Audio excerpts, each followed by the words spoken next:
Hello my dear students, welcome to the class number 17। और इसमें हम आप जानते ही हैं कि सेंटेंस की बातें कर रहे हैं, लेकिन जो पार्ट्स ऑफ स्पीच या यूज़ ऑफ भी मैं आपको पढ़ा चुका हूं, उसकी भी डिस्कशन इसमें चलती रहेगी।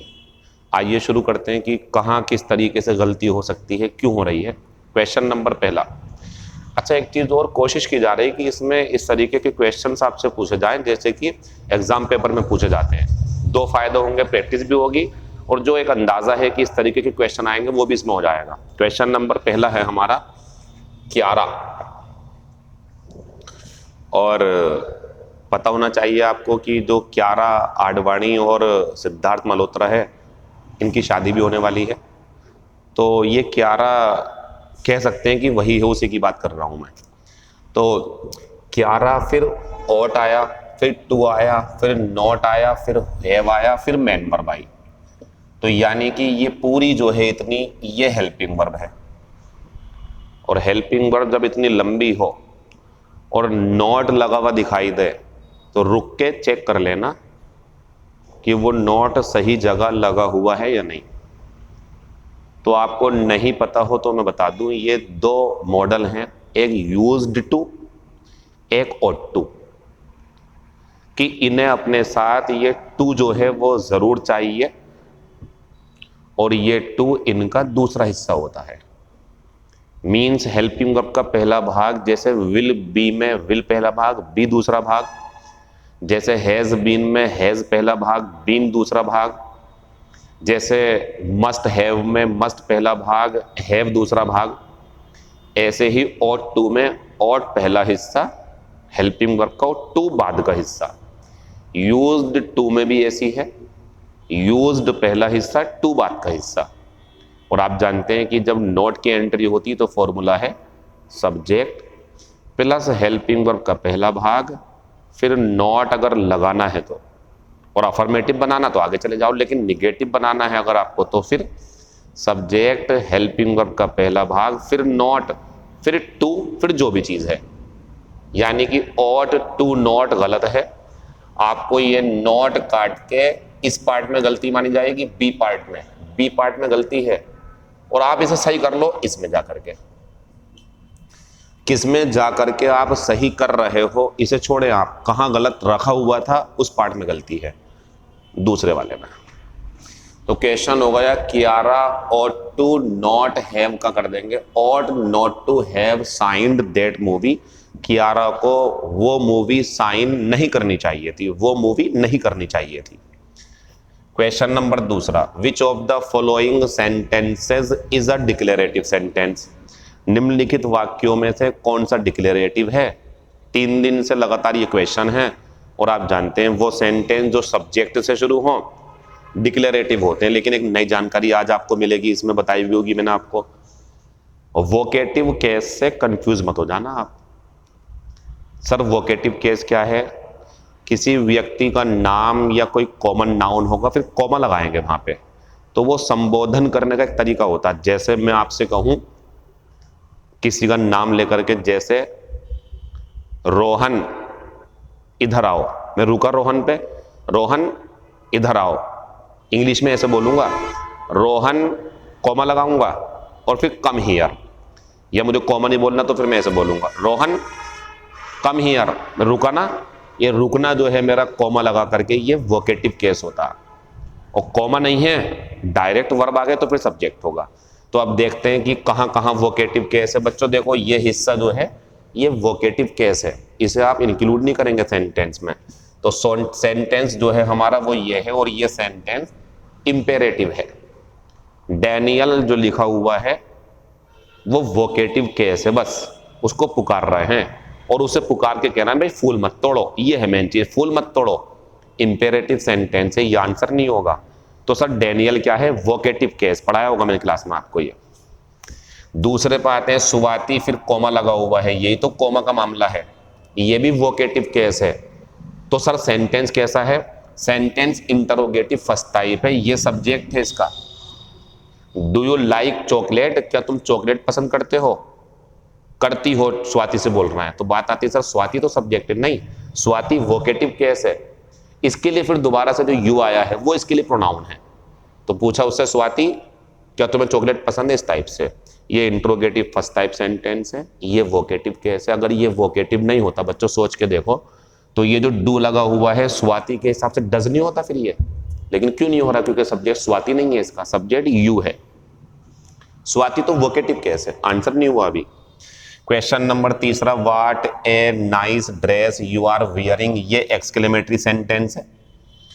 पहला ऑप्टेटिव है वोकेटिव केस के साथ में, दूसरा इंट्रोगेटिव फर्स्ट टाइप है वोकेटिव केस के साथ में, तीसरे में कोई वोकेटिव केस नहीं है, एक्सक्लेमेटरी सेंटेंस है, डिक्लेरेटिव नहीं मिल पाया, लेकिन अब मिल गया। आंसर हो गया हमारा डिक्लेरेटिव। किरण सब्जेक्ट है, क्यों कॉमा नहीं है? देखो सब्जेक्ट, फिर main verb did it for me, Kiran ने ये काम जो भी मेरे लिए किया, ये इसका मतलब है। और सब्जेक्ट हो वर्ब हो, सब्जेक्ट होना चाहिए, वोकेटिव केस ना हो, सब्जेक्ट होना चाहिए, फिर हेल्पिंग वर्ब वगैरह, ये हमारी डिक्लेरेटिव सेंटेंस की पहचान होती है। क्वेश्चन नंबर दूसरे का आंसर जो है हमारा वो चौथा हो जाएगा। क्वेश्चन नंबर तीसरा, डोंट यू प्ले क्रिकेट। आप देख रहे होंगे सर इसमें क्या बताना हमें, तो मैं क्वेश्चन कर लेता हूं आपसे, अब बताना है आपको। ये सेंटेंस आप देख रहे होंगे सर, इसे सेंटेंस क्यों कह रहा हो आप? आपने तो फुल स्टॉप लगाया नहीं यहाँ पे, ना क्वेश्चन मार्क लगाया, ना यहाँ पे, वो जानबूझ करके छोड़ा गया पंक्चुएशन, वो आपको लगाना है। अब आप बताओ ये सेंटेंस तीसरे नंबर वाला इंपेरेटिव है, डिक्लेरेटिव है, एक्सक्लेमेटरी है, इंटरोगेटिव फर्स्ट टाइप है, इंटरोगेटिव सेकंड टाइप है, या ऑप्टेटिव है? बताइए। ये इंटरोगेटिव फर्स्ट टाइप है। कैसे पता? डोंट के बाद में ये सब्जेक्ट है, और हेल्पिंग वर्ब के बाद जब सब्जेक्ट होता तो वो होता इंटरोगेटिव फर्स्ट टाइप। ये निशान छोड़ा गया था जानबूझ करके, वरना आप निशान से पहचान लेते। मैं निशान से पहचान नहीं करवाना चाह रहा था, मैं फॉर्मूले से पहचान करवाना चाह रहा था। ये इंटरोगेटिव फर्स्ट टाइप सेंटेंस है। तो ये कौन सा है फिर? ये इंपेरेटिव सेंटेंस है। क्यों हुआ सर ऐसा? क्योंकि डोंट के बाद में मेन वर्ब है या सब्जेक्ट है? नहीं, सब्जेक्ट होता तो इंट्रोगेटिव फर्स्ट टाइप होता, जैसे 4 नंबर का है, सॉरी तीसरे नंबर का इंट्रोगेटिव फर्स्ट टाइप है। लेकिन जो 4 नंबर का वो इंपेरेटिव है, और क्या लगेगा इसमें निशान? Full stop. दोनों की हिंदी में चेंज है। तीसरे वाले सेंटेंस की हिंदी आपको बोलनी पड़ेगी, क्या तुम क्रिकेट नहीं खेलते हो? और 4 की हिंदी बोलनी पड़ेगी, क्रिकेट मत खेलो। इसे इस अंदाज से बोलना पड़ेगा इंपेरेटिव को। और तीसरे को बोलते हैं क्वेश्चन टाइप के। तो खत्म हो गए। क्वेश्चन नंबर 5 है फिर, ब्लैंक और अमेजिंग मूवी अवतार इज। अब ये कह रहा है व्हाट लगाओ या हाउ लगाओ। एक्सक्लेमेटरी सेंटेंस में व्हाट भी आता और हाउ भी। अब ये कब क्या आएगा इसका तरीका है हमारे पास में, बताया होगा आपको मैंने क्लास में, नहीं पता हो तो सुने। एक्सक्लेमेटरी सेंटेंस व्हाट से शुरू होते हैं ज्यादातर, और हाउ से शुरू होते हैं ज्यादातर। बाकी क्वेश्चन वर्ड से होते हैं, लेकिन आप अवॉइड करें, आप 2 को देखें। क्वेश्चन वर्ड व्हाट आ सकता है या हाउ एक्सक्लेमेटरी सेंटेंस में, ये एक्सक्लेमेटरी बनना है। लेकिन व्हाट कब आएगा और हाउ कब आएगा, उसके लिए आप सबसे पहले अपने सब्जेक्ट और हेल्पिंग वर्ब को अलग कर दो। सबसे पहला काम ये करना आपको, सब्जेक्ट और हेल्पिंग वर्ब अलग करो आप। जैसे अवतार इज, ये सब्जेक्ट है, ये हेल्पिंग वर्ब है, इसे हटा दो आप। ये हटाने का मतलब ये है अब इसकी कोई बात नहीं करनी है आपको। अब इसके अलावा जो बचे हुए शब्द हैं उसमें नाउन ढूंढो आप। अगर बाकी बचे हुए शब्दों में नाउन मिल जाए आपको, अब वो नाउन अकेला मिले, एडजेक्टिव के साथ मिले या एडवर्ब के, लेकिन नाउन मिल जाए तो व्हाट आंसर आएगा। और नाउन नहीं मिले, सिर्फ एडजेक्टिव मिले, सिर्फ एडवर्ब मिले, तो हाउ आएगा। अब आप बताइए, ये तो अलग हो गया। ये बताओ ये मूवी नाउन है या नहीं? ये नाउन है बच्चों। व्हाट कंफर्म हो गया, व्हाट आंसर। बात आती सर ये एडजेक्टिव है, कोई बात नहीं, एडजेक्टिव है तो क्या हो गया, नाउन तो मिल गया ना, इसका मिलना बहुत जरूरी था हमें। हाँ, अगर ये नहीं होता तो अब हाउ आएगा आंसर। हाउ अमेजिंग अवतार इज, ये एडजेक्टिव है बच्चों, अमेजिंग होता शानदार, बहुत बढ़िया, लेकिन ये नाउन है, और जब नाउन है तो व्हाट आएगा। आंसर हो गया व्हाट। अब एक बात हो जाती है, जब व्हाट आता है तो आर्टिकल की भी रिक्वायरमेंट होती है। क्यों? क्योंकि नाउन है आगे, तभी तो व्हाट आ रहा। और मूवी काउंटेबल है और सिंगुलर है, और काउंटेबल हो और सिंगुलर हो तो इसे फिर आंसर देना पड़ता है ए का और एन का। आंसर होगा एन, क्योंकि इसका जो उच्चारण है हमारा वो है अमेजिंग, और अमेजिंग में आ रहा है स्वर, वोविल्स, लेकिन इंग्लिश के वोविल नहीं। इंग्लिश का तो है चलो मैच खरा, लेकिन हिंदी में देखना होता है हमें कि उसका उच्चारण क्या है लिखने में।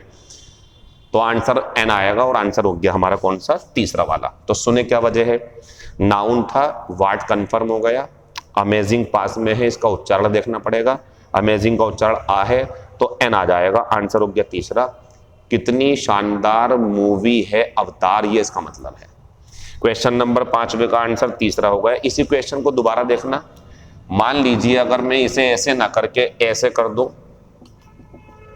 अमेजिंग, और ऐसे कर दूं, शुरू में ब्लैंक फिर अमेजिंग, अवतार इज, तो अवतार इज तो सब्जेक्ट हेल्पिंग वर्ब है ही हमारे, उसे अलग करो आप, लेकिन ये अमेजिंग बाकी बचा ना, ये एडजेक्टिव है, नाउन तो नहीं बचा अब यहाँ पे, एडजेक्टिव है ना, अब सिर्फ हाउ आएगा, आर्टिकल भी नहीं आएगा, क्योंकि आर्टिकल नाउन के लिए आता है, नाउन नहीं तो आर्टिकल नहीं।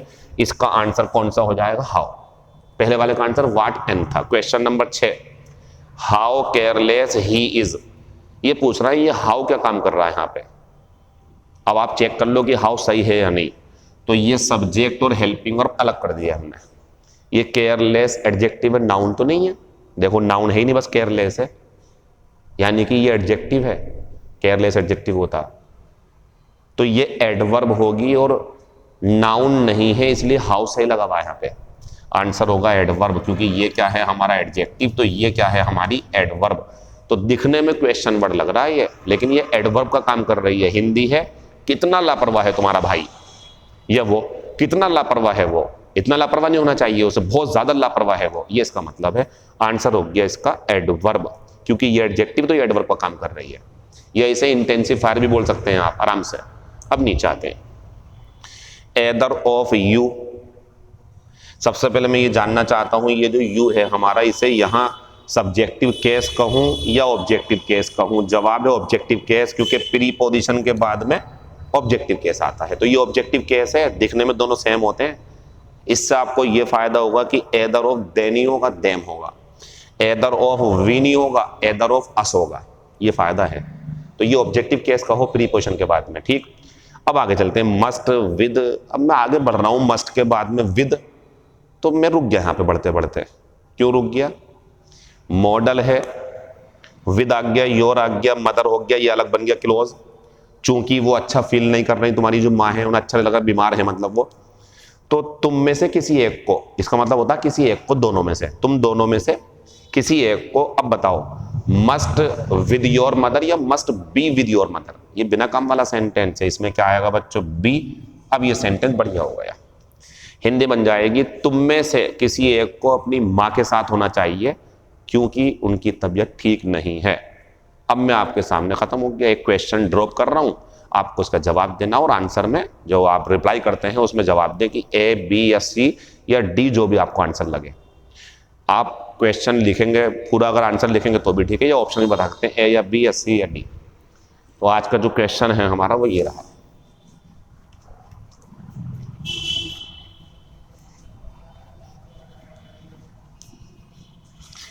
सवाल सुन ले पहले, आप सवाल सुने।